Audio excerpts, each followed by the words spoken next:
Hello, friends. How are you doing today? I know that it's been a time lately, and that for some of you this week we added on virtual school, which is its own special set of chaos. And for those of you that don't have that particular joy in your home but want to understand what it's like, just go search the Twitter hashtag Zoom of the Flies, as in Lord of the Flies on Zoom. How I wish this morning that I could just lay eyes on you, that we could share a moment over a kolache, because I would love to check in. I'd like to see your face and ask you how your week has been. Has it been okay? Has it been rough? Do you feel like you're being pushed in from all sides? You're doing a great job of keeping it together. But do you feel like you have an advancing army over here and nowhere to go? Well, this is where the Israelites find themselves in our text this morning. And frankly, I can relate, so maybe you can too. This is our third week living into their story. We remember that God spoke to Moses out of a bush that was on fire but was not burning up. And God heard the Israelites crying out of the depths of oppression in Egypt, where they were kept in slavery. And Moses was commissioned by God to go to the Pharaoh and demand the liberation of the Israelite people. But Pharaoh's answer was a hard no to letting his labor force walk out. And then came the plagues. Each request for freedom that was denied was met by a community-wide supernatural occurrence that made life more and more uncomfortable. And the last plague passed over the homes of the Israelites, but brought death of every firstborn to all of the Egyptians, livestock and humans, including the son of the Pharaoh himself. And finally, he said, go, leave. We want no more of this. The Israelites were ready, and they set out, and they must have been filled with relief and hope, but it was very short-lived. When Pharaoh took a breath and realized the economic implications of what had just happened, he changed his mind and sent his army after the fleeing masses. And in our text today, the Israelites find themselves questioning how many things have to go wrong to bring us to this moment where they're standing between a powerful army and a raging sea. How is this where God has led them to? Was their life so bad before? Sure, they had problems, but nothing like this. And in this high suspense situation, I can only imagine them asking in fear and disappointment, how did we get here, and what comes next? I've been asking that too lately. Haven't you?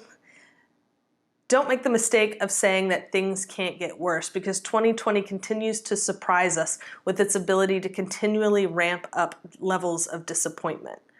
But maybe now, more than at other times, we can understand the mindset of the Israelites on the shores of the Red Sea. We are in a place where we cannot see the next step, but only whatever scary thing is before us and behind us. And whether it is personal grief or deep disappointment at dashed expectations of everything being canceled and different, or if it is our collective grief surrounding the dozens of crises going on in our country or our world, all of them place us here at the shore of the Red Sea, right here where the Israelites are, in the wilderness, praying for deliverance. And the thing that is true for the Israelites is true for us too. In the depth of our anxiety at the current situation, we are not alone. We never were. God is right there with us. Moses cries out, and the response that comes back is, tell the people to go forward. Put one foot in front of the other. Take a step. And after that, take another one. I'm with you. As the Israelites step out in faith, they experience the Lord's presence in dramatic and powerful ways. The pillar of cloud that God has been leading them with swings back behind them, keeping them safe from the advancing armies. And the winds blow and the waters are parted, and the Israelites are able to take that step out onto dry land that has been flooded right before. Step by step they take, and their entire community is able to make it across to safety, while the armies of Pharaoh do not meet such a generous fate. The waters return, and the chariots and their drivers are no more. And what do the Israelites do in this moment when their safety is ensured? They begin to sing. Miriam grabs the tambourine, and everyone joins in this communal song of praise that, though harsh, can be understood when we put ourselves in the shoes of the long oppressed people. Who is like you, O Lord, among the gods? Who is like you, majestic in holiness, awesome in splendor, doing wonders? In your steadfast love, you led the people who you redeemed. You guided them by your strength to your holy abode. The Lord will reign forever and ever. And what an appropriate way to mark this watershed moment of God's redemption. Not only does this song celebrate this particular moment, but it will be a song that they sing again and again and again. It will bring them back to the joy of this freedom. In their minds, they will relive it. Because songs have this unique ability for us to do that, don't they? To help us to remember. I am terrible at science, but I still know that the 7 main taxonomic ranks are kingdom, phylum, class, order, family, genus, species, because at some point a teacher taught it to me in a song. Songs help us to remember, but they can also take us back to a particular moment in time where that was the musical accompaniment. That's true for me anyway. Little Richard's Tutti Frutti takes me right back to my childhood home where my sister and I danced endlessly one summer to the Cocktail soundtrack. And the same is true for any song from the Newsies. And Can You Feel the Love Tonight was not a great theme for a junior high church camp, but every time I hear it, I'm flooded with memories from that week that I attended. I'm sure you have these songs too. Maybe it was from the first dance at your wedding or a particularly memorable night of karaoke. Songs help us to have the ability to remember. And for me, I know that I have songs that take me back not only in pleasant nostalgia, but also in sadness and grief. There are certain songs that only remind me of relationships broken or of funerals that I attended of people that I loved.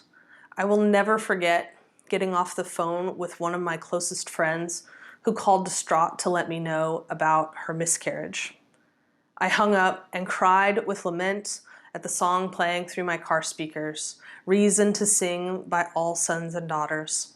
It gropes with feeling the absence of God and longs in prayer when the pieces seem too shattered to gather off the floor.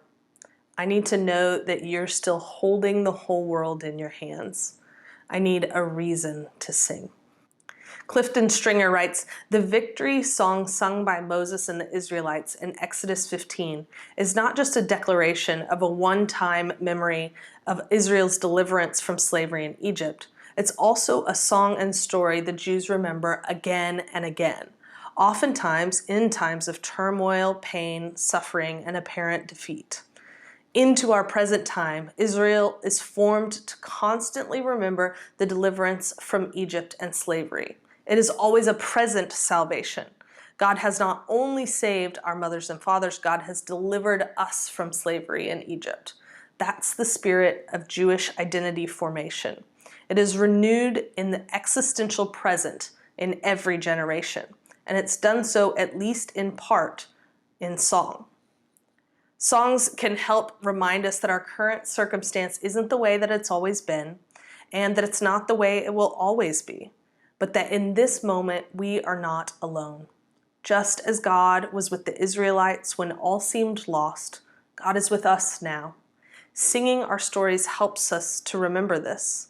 When we sing together, great is thy faithfulness, and there is a balm in Gilead, an amazing grace, and there is a wideness in God's mercy, we are brought into the presence of God's love, reminded of it, and formed in it. We don't often read from Zephaniah, but if we did, in chapter 3:17, we would find a verse that says, the Lord God is in your midst, the mighty warrior who saves. He will take great delight in you. He will create calm with his love, and he will rejoice over you in singing. Not only do we sing to God, but God is in our midst and sings over us with great love. I miss singing with you desperately. I didn't know that until one night when Hannah, Emily, and I happened to be in the same room when it was time to get on the evening prayer call. We sang like we always do, but our voices together that night were a balm to my weary soul. There's a quote that, though a little corny, I love. And I couldn't give it proper attribution if I tried because the internet attributes to everybody, from a Dutch proverb to C.S. Lewis to Shania Twain. But it goes like this. A friend is someone that knows the song of your heart and can sing it back to you when you forget the words. We sing to remember, but sometimes we also sing to remind. God did not redeem a person, but a people, and they sang together. Think of the people that you sit near in church. Maybe today is the day that when we pass the peace, you don't let that moment just go by. Instead, you actually take the time to call the people whose voices you miss hearing and let them know. Sing the song back to them in case they've forgotten, in case they couldn't bring themselves to sing today. I know you probably won't actually sing to them, but call them and ask them how they are. Help them to remember that they are not alone, that God is with them, but that you are too. And let them know that they're a part of your community and that you value their presence in your life. And if you do decide to sing to them, I definitely want to hear about it. Take care of yourselves this week, friends. Make time to sing at the top of your lungs.